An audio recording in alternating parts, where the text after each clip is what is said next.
is very exciting. You know, I feel like what we're watching right now is God is uncovering sin. So for any of those that are out there that still do that little drum beat of why are you being political? You know, Right. and I've got my tent crusade scenery behind me again because I'm moving into soul winning on a level Come on. like I've never done in my life. And our parting time with Kamala Harris and Joe Biden is this: they have left the premises in total disgrace, and their parting words only serve to verify everything we knew about them, and I feel like God has done it. I would like to add that I believe that there will be a complete and total discrediting of their place in history. Joe Biden is going to go down as the quintessential liar, Kamala Harris as the delusional, arrogant person who really didn't care about her workers, really didn't care about what was going on, and she verified it. But their final impression, this is their last impression with the American public, and I'm glad that we're doing this show. Now, I'm going to give it back to you. Well, I think this could be the end of this Obama era. Thank God. Him running things from the basement, with the earpiece in his ear, telling Uncle Joe what to say and do. I mean, whoever's running Uncle Joe, we're still trying to figure out who's actually running the country. But I remember a while back, Barack Obama said that he would love to, be in the basement, run the country. I think he's been doing that. But I think this, with Kamala going out, with Joe Biden going out, I think Obama's going out. I don't think Obama makes a comeback from this. I think that things continue to come out about him as well. I don't think the public likes him. We've seen he's tried to draw crowds even throughout this last election cycle. He can't do it. Nope. I don't think he has the following that they try to portray that he has. Do you agree? I agree. And it was evident that he has been disgraced because he tried to bolster the black vote, and black men weren't listening to him. That's right. And so you had Donald Trump had the highest percentage of the black vote of any Republican president in our lifetime. So that's an amazing statement about Obama. But God is doing this. We're going to show you a video in a moment, and we want to get you ready for it because it's very historic. It is, in all likelihood, the last video we're ever going to show of Kamala Harris. And think about that. When you go back, we've gone through this entire 110 days of this coronation where she was selected. We've been through everything with her. And you better fasten your seatbelt because we're going to show the last video of her that you'll probably ever see on Firepower. I could be wrong, but I don't want to tell you definitively, but I suspect very strongly that this will be the last time you'll see her face on any of our shows because the hand of God is on this country and he's making it's an earthquake. It's a ground shaking moment where everything that is leftist that could be shaken has been shaken. And it is breathtaking to see across the board all of the characters that have been stripped of power that just weeks ago seemed to be impervious to justice are now totally discredited. Nancy Pelosi, for one, she was like the person that was always going to be there and always going to have that influence. And suddenly she's been totally discredited. You look at George Clooney, right? An actor that now he's a clown because he has admitted publicly, I was used. I'm angry with Obama for using me to pressure Joe Biden to step down. And we're watching it. So what we want to do right off the top, we want you to share this broadcast. Let people know we're about to deal with some subjects. We're putting things away. We're retiring a subject matter once and for all, in my opinion. And we want you to tell your friends and everybody, tune in right now and we're giving you a moment to get on board and help us, because we want to make sure that this show is really going to be effective. And before we roll the video, Todd, give us some more comments on what we've said so far. Well, I think we're turning the page as a country. You know, we were talking earlier today about Jimmy Carter, and we didn't think there could be a worse, weaker administration than the Carter administration. If you remember, during that time, you know, Americans were being held hostage. There was gas lines. I mean, there was all these different things that were happening that were horrible for those that were alive during that era. And Joe Biden has successfully had a worse presidency than the Carter administration. The world's in peril. I mean, right now, even on the Korean Peninsula, we're seeing issues in South Korea right now where the leader of the country is having issues with even controlling the country. There's all types of unrest around the world. I mean, you see it in the South China Sea. You see it in, Eastern Europe, all over the world, the Middle East. Everything's on fire. Mario, when President Trump left and turned over the baton to Joe Biden and this administration, the world was at a great period. I mean, our economy had bounced back again, even after the C-19 situation had bounced back under Trump's leadership. We were energy independent. The world was virtually at peace for the first time. I mean, he had winded down the Afghan war. This was before what happened in Ukraine. Russia didn't invade anything during President Trump's time. Imagine just the 4 years, how much destruction happened when we had such a weak leadership, to the point where I don't think in my lifetime we've ever had to pose the question, who is running the country? People are asking all over, who's running the country? Is it Valerie Jarrett? Is it, Victoria Noonan? Is it, who's running the country? Because it's not Joe. And then all of a sudden, Joe Biden comes back. He comes back out of nowhere. We haven't seen him in pretty much months, and then he pardons his son, and we're going to talk about that in just a minute. But it's just unbelievable. It's unbelievable to think that this has been the leader of the free world, and just to think about what our enemies abroad have thought about this administration, Putin and Xi Jinping, and just everybody. I mean, it's amazing that this actually happened. I think everybody's ready to turn the page. Kamala Harris showed her true colors on the night that she lost the election, when she would not come out and talk to her workers and her followers. Because at that moment, we were able to see, here is a person that is so, what psychologists have a term for it. It's the disingenuous sociopath, incapable of true empathy, incapable of feeling responsible for your mistakes and what you did. And just when we thought she couldn't get any lower than not facing her own people on the night that they were so emotionally distraught by her loss, she makes this video to her followers. And we're not going to analyze it. We're going to do an autopsy on it, because you need to finally and fully understand. If there's a Christian watching that thinks this lady has a shred of decency, or you drank the Kool-Aid of the joy of her campaign, this will help you to go through a deliverance, if you will. So let's roll it. Right. And it means so much to me and to Governor Walz that you knocked on doors, you called friends, you called in favors. You said, hey, I showed up at your softball game. Now I need you to show up at the campaign office. You put in the time. It was personal for you. And you gave all that you could to support our campaign. Because of your efforts, get this, we raised an historic $1.4 billion, almost $1.5 billion. Again, I'll say, the election didn't turn out like we wanted it to. Certainly not as we planned for it to. But understand that the work we put into it was about empowering people. That's the spirit with the work we did. I just have to remind you, don't you ever let anybody take your power from you. You have the same power that you did before November 5th.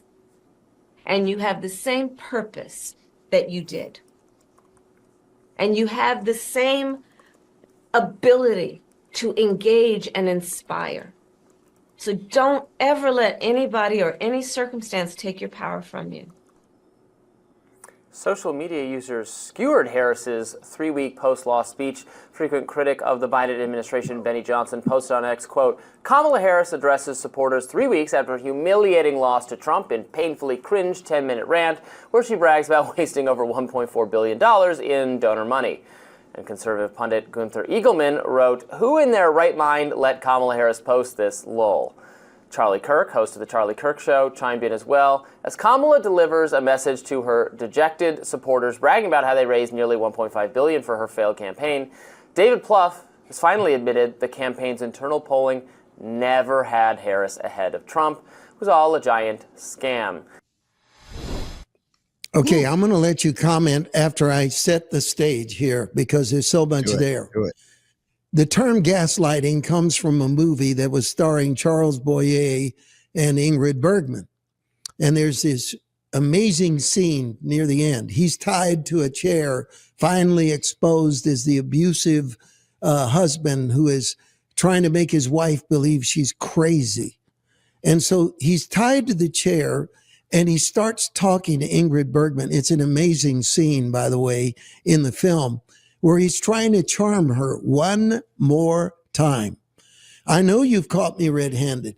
I know you now realize that I was lying about the gaslight, that you weren't having these psychotic episodes, that I was manipulating at all.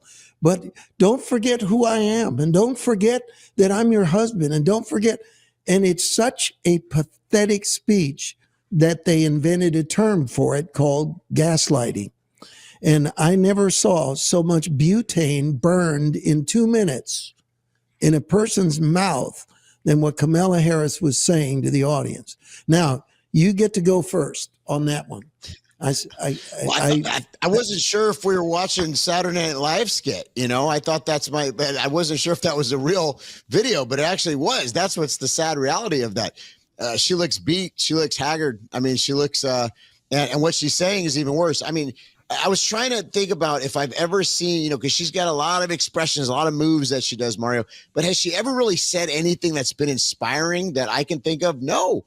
What she says is a bunch of nonsense. And then, it always looks like her facial expressions, like is she about to come out with a cackle or a crazy Kamala laugh that she does? I mean, you never quite know what the woman is going to come out with. But we listen, if they watched Firepower, and this is all, the proof is out there. And I'm not saying this to brag. It's just the truth. If you would have watched Firepower, Mario Murillo said they were going to switch out Joe Biden. We said it before it happened. It happened. Then all along the way, and we thank this Firepower Army who was praying and standing with us. But we said there's no way that the polling is correct. There's no way that this woman who never even won a primary, who was not even a popular Democrat candidate, there's no way that all of a sudden everybody just loves this woman and she's this big inspirational character. It's just, no, that's not true. But to your point, Mario, the gaslighting, it's just gone on and gone on.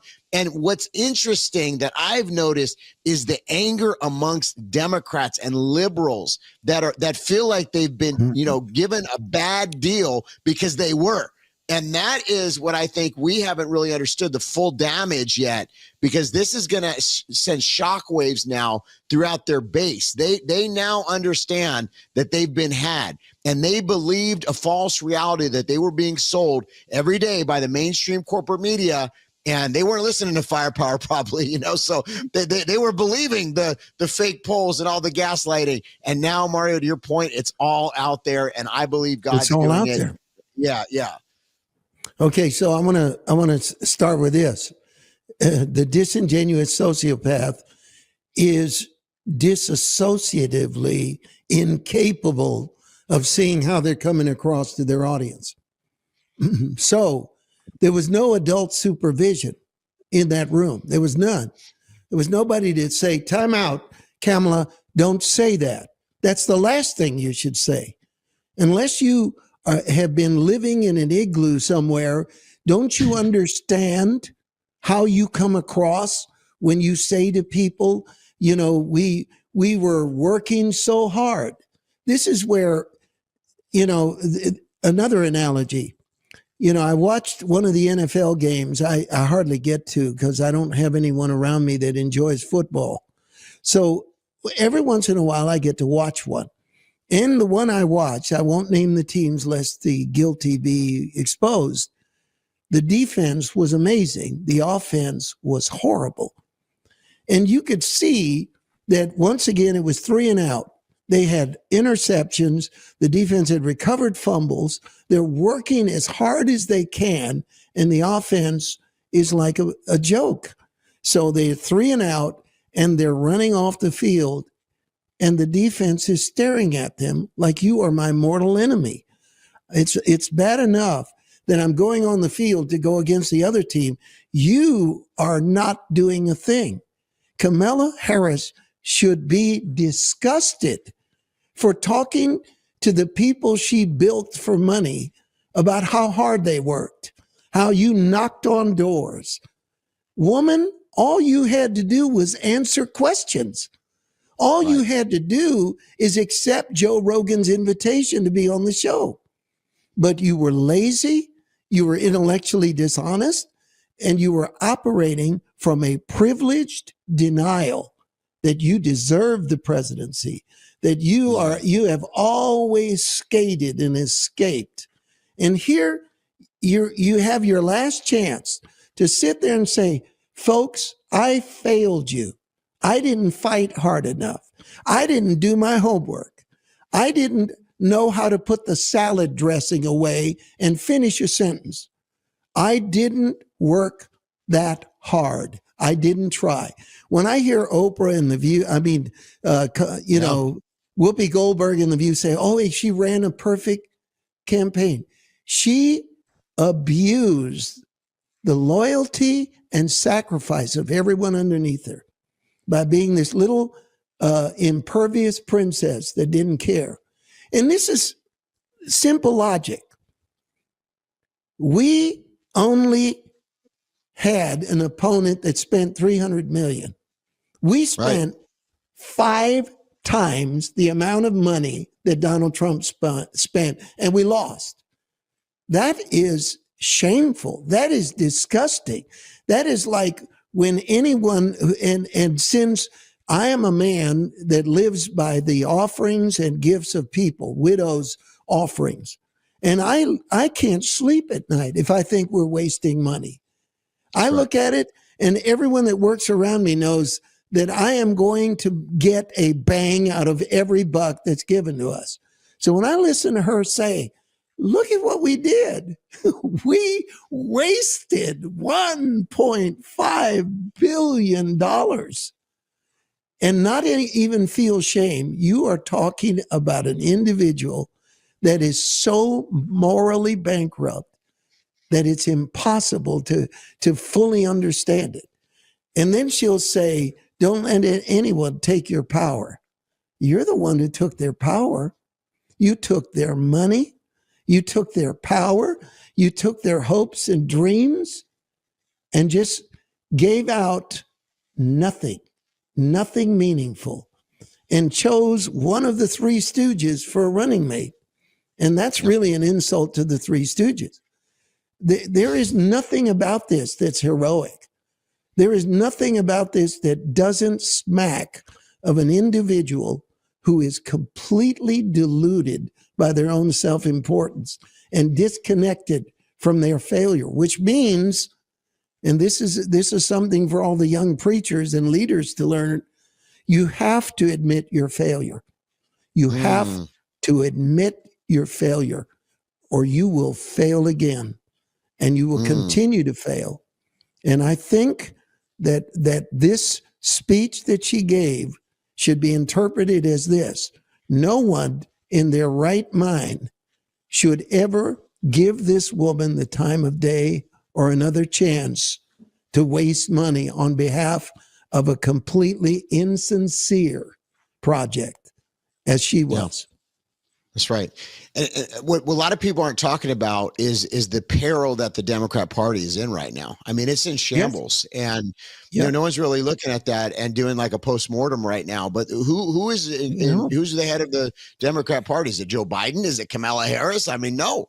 they've lost the respect of the folks. There has to be some outlander that comes in, because none of the old guard is going to be accepted. Now, we know, of course, Gavin Newsom's going to try to come in, but I don't think, Mario, that he even has the credibility with his base. I don't really think that he does, because, I mean, then they'd have to run against his record in California. And again, gaslight, because that's all they could really do. It's abysmal in California. I mean, look what's happening there. The state is, taxing through the roof. Gas prices are, way higher in California than anywhere else in the country, other than maybe New York and, very few other places. I mean, it's the lifestyle. People are leaving California in the droves. So, that's their front runner as far as the Democrats. Who do they raise up at this point? I mean, Tim Walz. I mean, come on, that guy's a joke. I think everybody knows that. He's friends with shooters. School shooters. I mean, he got absolutely demolished in that debate with JD. So I just don't think that they have any. The party's in shambles, and that shows. There was just an interesting report that came out, Mario. I don't know if you caught it, but Bible sales are up significantly. In fact, and folks are buying more Bibles than ever before, and that just shows there's a hunger for truth and righteousness. And we've been talking about how even this MAGA movement, as people start seeking and become truth seekers, they start spiritually looking at themselves too. And what happens is I've seen a lot of people come to know Jesus through just, even their politicking, just finally understanding what's been going on behind the scenes of the Wizard of Oz and understanding the whole battle that we're in. So this is the beginning of a great move in our country, if the church can steward this in a way where, back to what you said in the beginning, Mara, I think it's so spot on, is making it about souls, making it about, okay, here it is. God's given us this period of time. He's given us more time. He's given us a reprieve. Can't go back to business as usual. Can't let Donald Trump fight the battles for us. We as the body of Christ need to understand God has given us this time, and it's for us to be about the business of the Lord. And I got to ask you, I know it's kind of early in the show to probably bring something like this up, but, there's been a lot coming out in the Christian world, too. And I just wanted to know if you wanted to comment on this. There's been, again, some scandals that are breaking, and I know it's very heavy on the hearts of many of our viewers. Mario Murillo, what do you say about all this? I'm going to say stay tuned, because I want to talk about the other villain. And then when we come back, I promise you I'll get to that. So hang on. Let's run this video right now about Joe Biden. Senator Tom Cotton, now Republican out of Arkansas, incoming Republican conference chair. And sir, thank you for your time today. NBC report from July on Hunter Biden. Headline: Hunter Biden has joined White House meetings as he stays close to the president post-debate. And in that story, there's a suggestion that privately it was on the table still. Publicly, they were going to say no pardon. What's your top line response to this move now? Joe Biden, for 50 years in public office, has always pridefully boasted about his word as a Biden. And I guess we now know that his word as a Biden is trash. For months, he and his White House spokespersons promised the American people they wouldn't pardon Hunter Biden. But not only did he lie to them about that, look at the scope of the pardon. It's far beyond the offenses for which he was convicted. It's any crime he committed whatsoever for 11 years, which raises the question, what crimes does Joe Biden think his son has been committing for the last decade plus? It also raised the question of whether Joe Biden is going to pardon his brother as well, who was up to his neck in the Biden family influence peddling operation. I would ask Joe Biden to commit not to pardon his brother, but again, we now know that his word as a Biden, especially about pardons, is trash. We're going to talk about ministry scandals in a while, but keeping on the theme here just for a little while longer of how despicable Joe Biden really is, and how finally and fully the American public needs to understand he's not a hero. He was never a legitimate public servant, and he's certainly not deserving of any honor whatsoever. He has fully disgraced himself. But here's the caveat to that, and that is that I'm really not unsympathetic to a father keeping his son out of prison. I can understand that. And I think it would have been better for him to say that's why he was doing it. I'm not mad at him over that. I mean, it's evident that he has flouted the Department of Justice. There's no doubt that he's overruled the rule of law. Whenever he said no one is above the law, he lied. He lied bitterly. He lied blatantly. And so his son was convicted on serious crimes by a jury legitimately, and now he wants that set aside. Okay, here's what I want to say about that. If you look at it, Joe Biden didn't pardon his son simply to keep his son out of prison. That part I can empathize with. But to give him such a vast, wide pardon over an 11-year period for anything that he has done is for a nefarious reason. It's to keep the Biden crime family from being held accountable.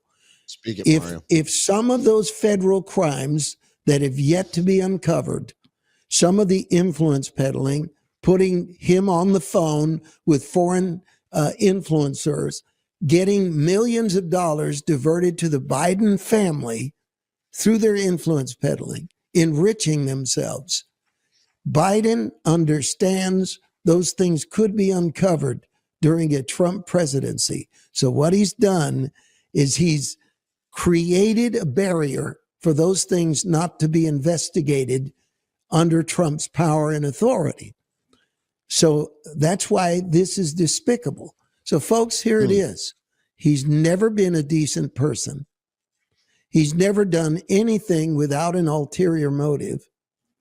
He has been one train wreck after another with the open border, handling the exit from Afghanistan, the various crimes that he's committed, the death toll from those that are here illegal, that his blood is on his hand, and probably the crime of the century that no one's talking about.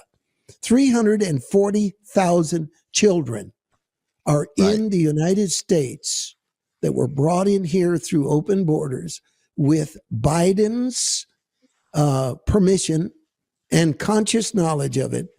340,000 children are missing. They're in sex slavery. They're in child slavery. We don't even know where they are. And that's what Biden did. He's an animal. He's a beast. He's a villain. And he's left us with an easy bottom line to his entire life. You are a disgrace, a complete, dishonest, unmitigated, totally heartless villain in everything you've done. And you don't deserve to be remembered as anything else. And your parting gift, we know why you did it, and we know what it means. Go ahead.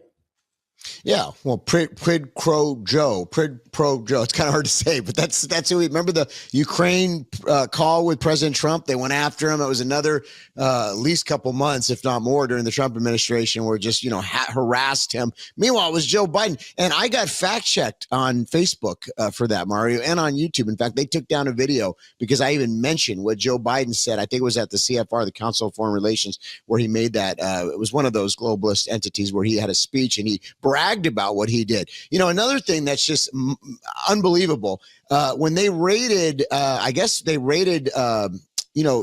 Trump's son, Barron's room. Barron. The FBI did. Right, Barron. This kid is like, very great, student and, hasn't gotten in trouble at all, done nothing. His room gets raided, but then you got Joe Biden's son, Hunter, who, doesn't get raided. This is a guy that, remember when didn't they find like cocaine at the White House? Remember that? Right. This is a guy, the laptop that we now found during the last election cycle that could have been released, that they pressed down, they didn't report on, and there was all this information on the laptop, probably would have changed the election, which we already know the election was changed, but we won't go there. But the whole thing is, think about all the times during the last couple of years, the folks see this, Mario. They see it. I'm talking lifelong Democrats see it, okay? People see this, And this is why we saw such a landslide, too big to rig. I mean, seriously, because folks were done. When you're talking about more African-American people voted for Donald Trump than for any other Republican president, why? Because folks are like, I'm done. I don't care what they say about this guy. They're looking at his fruit. They're looking to say, who are we better off under? You know, during the 4 years of President Trump, we saw, I remember Inglewood, California, they had a great program where they were lifting up areas. Ben Carson was ahead of it, and HUD, and doing all kinds of great work. I mean, there were places that literally saw change under Donald Trump. Then you got Joe Biden, and it's back to the same old Democrat strategies where crime is rampant and defund the police. And so anyways, I mean, it's just amazing how this is all played out. And I just couldn't help but think about that situation with poor little Barron Trump. He's actually not little, he's super tall. But this guy's room gets raided, and then you got Hunter Biden, the laptop, and all this stuff. Nothing happens to him, and now he gets a pardon. It's just unbelievable. So you look at two other items. Number one is Biden said, I pardon my son. This is running for the first prize on the gaslighting, which may really compete with Kamala's gaslighting. He said, I pardon my son because the entire criminal arrest and everything else was based on him being my son and people wanting to prevent me from being president. Okay, has nothing to do with you, Hunter Biden, writing a book in which in the book you said you were on drugs at the time that you purchased a gun. You wrote it out, admitted it. So that's not a witch hunt. That's a printed public statement. And he was convicted of it. So here he's saying, this is the reason why this happened and why I'm pardoning him. This is why they went after him. That is so ridiculous to say it. The other is his parting shot of providing the Ukraine with long-range missiles. I mean, Let's start World War III. You know, he knew when he did that what Putin had said. Putin said, if they start to fire long-range missiles deep into Russian territory, I'm going to assume that it's time to declare war on the United States. So Biden is saying, I'm out of here, might as well start World War III. There was nothing tactical, advantage-wise. It was provocative. It was done to start war. Folks, listen to us here at Firepower. These two people are despicable. They're evil. They're dark. They need God. And I'm praying for them. But I want to tell you, when I get in a pulpit and I start preaching to gangsters and drug addicts, I don't diminish their crimes. And I don't hold back in their personal responsibility. Because if I do, the Holy Spirit can't bring them under conviction. I don't believe that Kamala or Biden are hopeless. They're not beyond the pale of God's power. But you are not helping things when you knowingly are presented with people that are incontrovertibly villains, and you try to somehow lessen the blow, soften the verdict on them as people. This is what we've got to realize. God has done something here. Now, we've got another video that we want to bring before we run out of them. So let's run this next video right now. Fox News legal editor Carrie Urban joins us now. Carrie, your reaction to something we all knew was coming and the letter that followed to explain. Yeah, we knew this was coming. We knew that he wasn't telling the truth. We knew he was going to do it one way or the other. But I have to say, Brian, my takeaway from all of this is that this is actually fantastic, politically speaking, for Donald Trump. Joe Biden has lowered the bar so much here in offering this pardon to Hunter Biden that I think Donald Trump will be able to pardon a whole host of people, including January 6th, without necessarily the pushback he would have received otherwise. Of course, people in the media will complain because they always do. But what can they point to at this point? So you have that, maybe he could even explore preemptive pardon for himself. And then, of course, he doesn't just now have a mandate from the American people in cleaning up the justice system who are sick of lawfare. Now he has it from President Biden, too. They're all on the same page. So they all agree that that there is a problem in the justice system. The pardons are going to become a lot easier. And also, Joe Biden just pulled the ultimate move in overriding the DOJ, which, of course, in the past, people would go crazy if Donald Trump had anything to say about what the Department of Justice was doing. So I personally think President Biden just made things a whole lot easier for Donald Trump going to term 2. I think that's a good point, too. And it's the first time I can remember Democrats coming out blatantly against him. You know, Governor Jared Polis says, you know, I understand it's his son, but he thought he can't support it, this action. It's a bad precedent. She could be abused by later presidents, case in point. And Congressman Greg Stanton, a Democrat from Arizona, I respect Biden, but I think he got this wrong. This wasn't a politically motivated prosecution. Hunter committed felonies and was convicted by a jury of his peers. Let's focus on the good news. By lowering the bar on this pardon, just as she said, it's going to make it easier for Donald Trump to pardon all of those people that were arrested because of January 6th. That's right. And I'm going to make a prediction. I believe that in his first day in office, you're going to hear about it. Yep. All of those January 6th defendants that are behind bars are going to be pardoned. And so out of this evil that they did with Hunter Biden is going to come some good, because I believe that President Trump, doesn't that sound good, folks?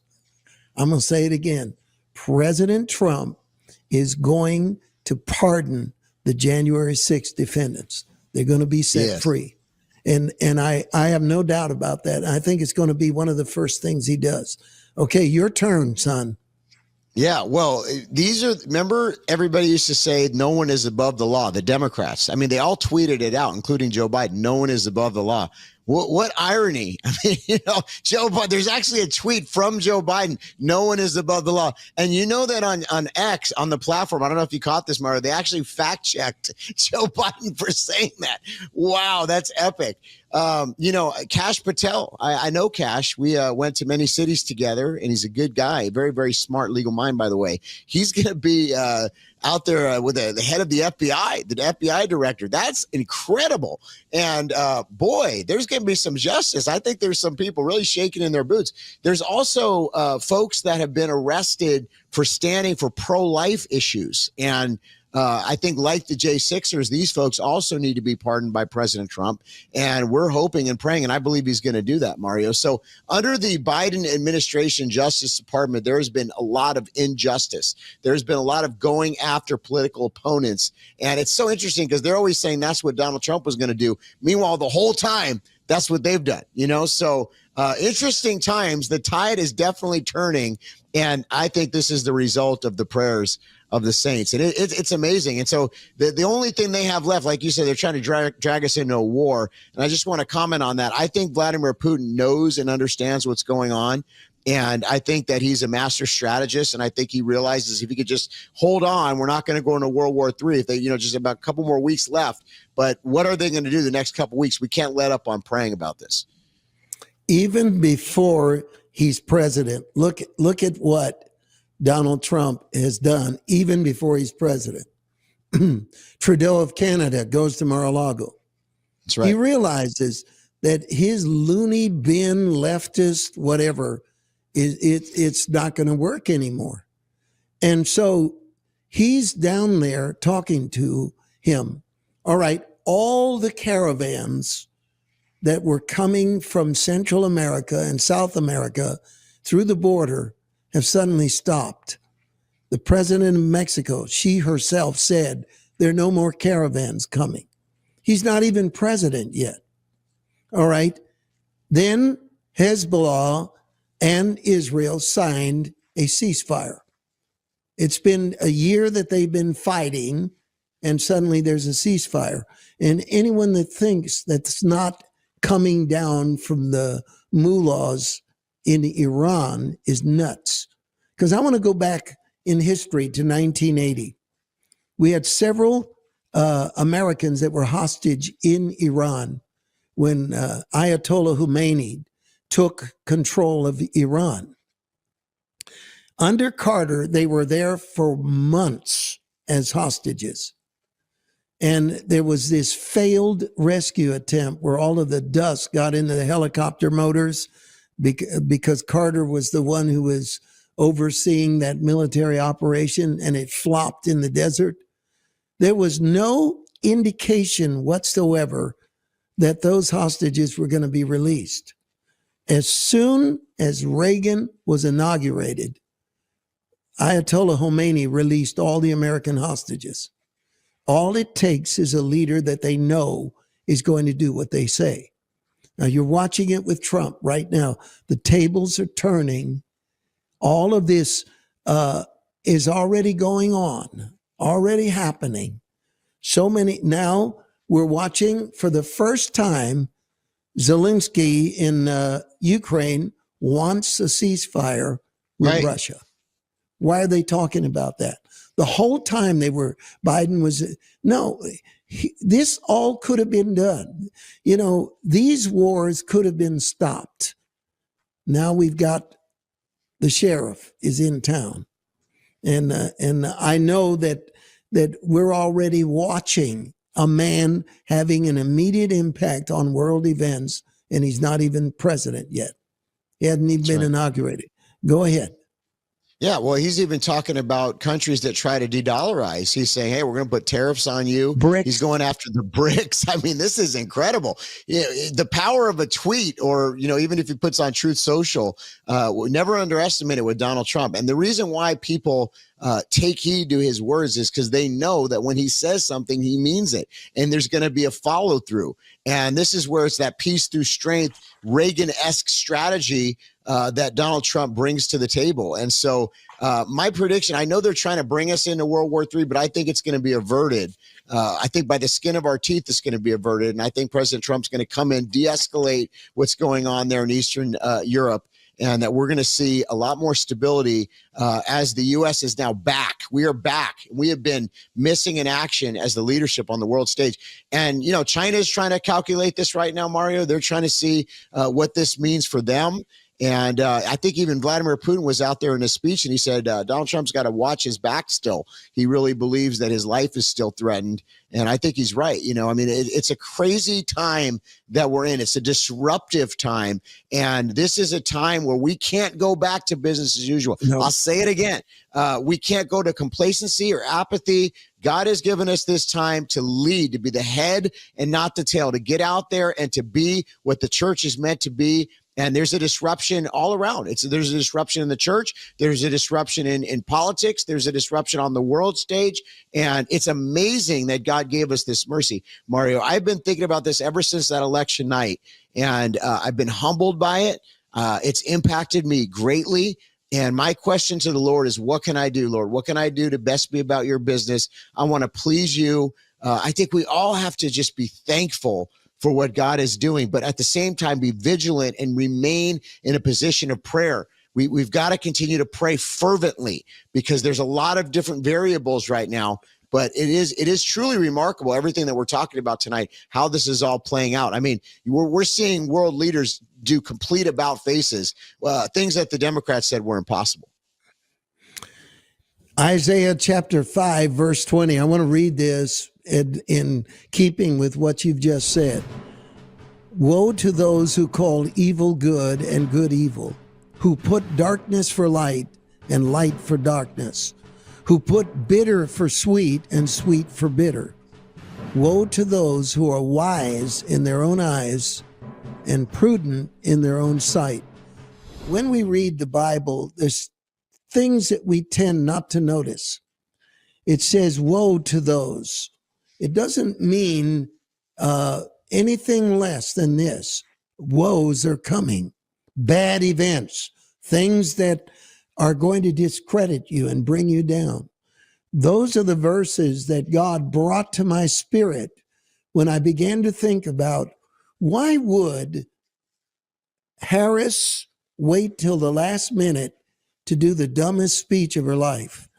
Why would Hunter Biden's pardon come at the end of Biden's career? Both of them disgraced. That's what it says to those. Woe to those who are wise in their own eyes and prudent in their own sight. Now I want to read another verse. This is for all of you that have prayed. This is for all of us that have lived through all these Obama years, the pandemic years, the 9/11 years. We've watched our country dismantled, discredited, reduced, lied about, abused. And here's what it says in Psalm 37, verse 1. Do not fret because of evildoers, nor be envious of the workers of iniquity, for they shall soon be cut down like the grass and wither as the green herb. Trust in the Lord and do good, dwell in the land and feed on his faithfulness. Delight yourself in the Lord, and he shall give you the desires of your heart. The tables have turned. It's a new day. It's a new day, my friend. And that's why I want to announce to the Firepower 2025 will go down in history as the most fervent, widespread, and deepest invasion of cities in the history of my ministry. We're going to announce now, if we're able to do it, it's been confirmed. Our next tent crusade, we're going to tell you where it's going to be right now. It's going to be on March the 23rd, Sunday, 6:30 p.m., March 23rd through Wednesday the 26th. You ready for this, folks? Charlotte, North Carolina. The churches are unifying. The land has been secured. There is an amazing groundswell. We're going to open next week. The doors are going to be open for people to volunteer to be a part of this great crusade. And we're happy to announce we're going to be doing day sessions with Todd Coconato. Todd's going to be preaching in the morning. I'm going to be preaching at night. It's going to be, I believe, our most effective crusade in our history. And we're already watching the excitement starting to grow. Trump is in the White House. God is on the throne. And we're going to be in the front lines winning all the souls we can. How do you feel about that, Todd? I couldn't be more excited. I love Charlotte. It's probably one of the places I was more than any other place last year. We have great friends there. It's just going to be amazing. I have a real expectant, I just feel like something very powerful. I mean, this is the place where the Billy Graham library is at. There's something is going to happen there, Mario. And it's like the Lord has led everything up to this moment. So I would encourage everybody that's watching this broadcast to try to get to Charlotte. This is going to be a historic week. The Lord is going to move in miracles, signs, and wonders. You're not going to want to miss this. And the most important way that we start a crusade is prayer. I want you to begin to pray. And I'll tell you something, you may not have known this, Todd, but in 2023, we made a major investment. We received donations to be able to buy a video truck. And when I found out what it was going to cost, it was very difficult for me, and I had to pray it through. But God provided. Nearly $500,000 was invested in the cameras and the video trailer, where it is equal to anything the networks have got. And I thought, why are we doing this? Well, our quality of covering live stream the crusades. And by the way, we have a rule, and I want to make sure everybody knows this. We will not live stream until the tent is full. If there are empty seats in the tent, the live stream doesn't happen. The reason you've seen all of the live streams that you have is because the tent has been full every time we've live streamed.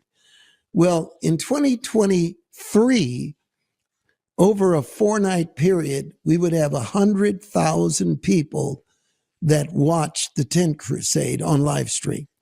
Okay, guess what it went to starting in Phoenix in the spring of 2024? It went to 1 million people in 4 nights.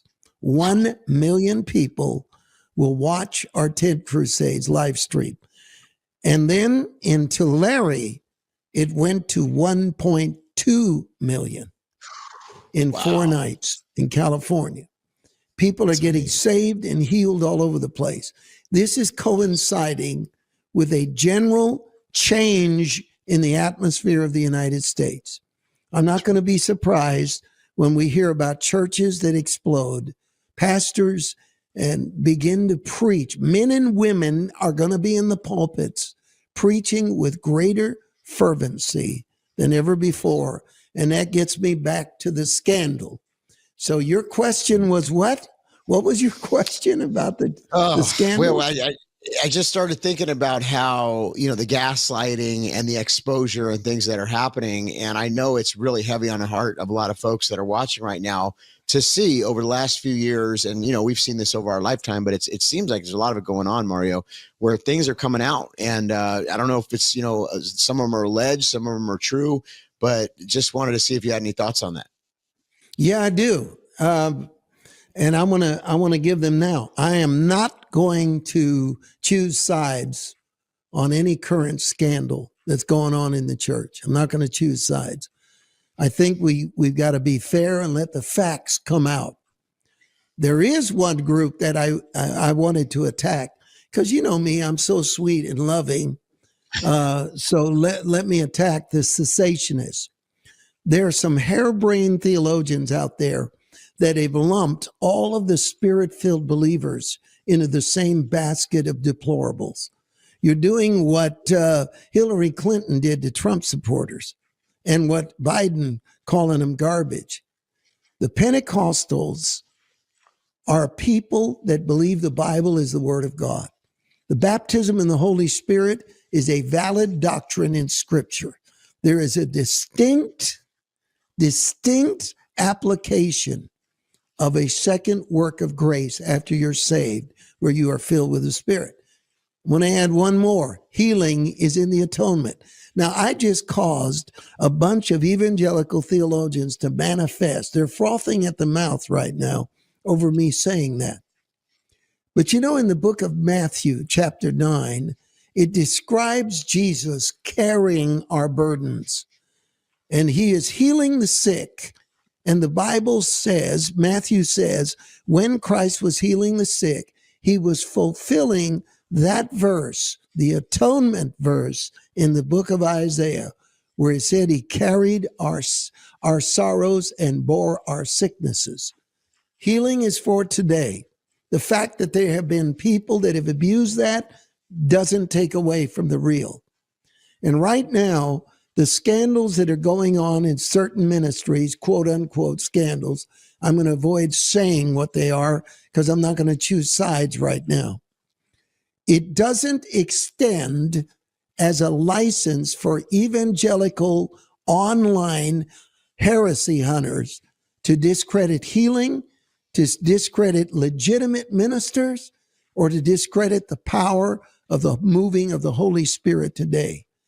And I'm calling you out right here on this show. Don't do it. By the same token, I believe that cleansing is beginning in the house of God.